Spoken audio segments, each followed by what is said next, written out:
வணக்கம். பிஆர்டி தங்கம் வலைதள செய்தி சேனலின் செய்தியாளர் ஈஸ்வரன். அனைத்திந்திய அண்ணா திராவிட முன்னேற்ற கழகத்தின் சார்பில் ராணிப்பேட்டை மேற்கு மாவட்டம் வாலாஜா மேற்கு ஒன்றிய கழகத்தின் சார்பில் கழக செயல் வீரர்கள் வீராங்கனைகள் ஆலோசனை கூட்டம் இன்று நடைபெற்றது.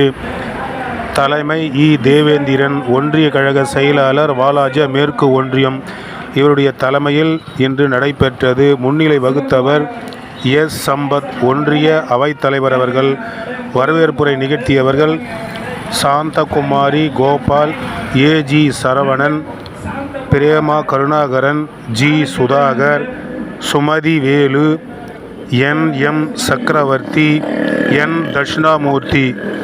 இந்த செயல் வீரர்கள் கூட்டத்தில் சிறப்புரை நிகழ்த்தியவர்கள் திருமிகு முக்கூர் என். சுப்பிரமணியம், முன்னாள் அமைச்சர் மற்றும் கழக அமைப்பு செயலாளர் அவர்கள்.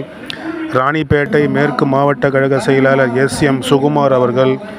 மாவட்ட கழக செயலாளர் வேலூர் மாநகர மாவட்டம் எஸ்.ஆர்.கே. அப்பு அவர்கள் கலந்து கொண்டு வருகின்ற 2026 நடைபெறவுள்ள சட்டசபை தேர்தலில் அனைத்திந்திய அண்ணா திராவிட முன்னேற்ற கழகம் ஆட்சி பட்டியலில் இருக்கும் பொழுது என்னென்ன சாதனைகள் மக்களுக்காக நிகழ்த்தினார்கள் என்பதையெல்லாம் தெள்ள தெளிவாக எடுத்துச் சொல்லி வருகின்ற 2026 ஆண்டு நடைபெறவுள்ள சட்டசபை தேர்தலில் இரட்டை இலை சின்னத்திற்கு அதிக வாக்குகள் பெற்று தந்து ஐயா புரட்சி தமிழர் ஐயா எடப்பாடியார் அவர்களை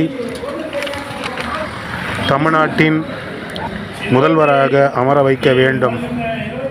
அந்த வகையில் சிறப்பான முறையில் நீங்கள் செயல்பட வேண்டும் என்று பல்வேறு ஆலோசனைகளோடு இந்த செயல் வீரர்கள் வீராங்கனை கூட்டத்தில் பேசினார்கள். இறுதியாக நன்றி உரை வழங்கியவர் எல்.என். பழனி, ஒன்றிய அம்மா பேரவை தலைவர் அவர்கள். வாலாஜா மேற்கு ஒன்றிய கழகத்தின் சார்பாக ஏற்பாடு செய்திருந்த கழக செயல் வீரர்கள் வீராங்கனைகள் ஆலோசனை கூட்டத்தை சிறப்பாக ஏற்பாடு செய்திருந்த ஒன்றிய கழக செயலாளர் தேவேந்திரன் அவர்களை சிறப்பு அழைப்பாளர்கள் வாழ்த்தினார்கள். செய்திக்காக தங்கம் தொலைக்காட்சி செய்தியாளர் ஈஸ்வரன்.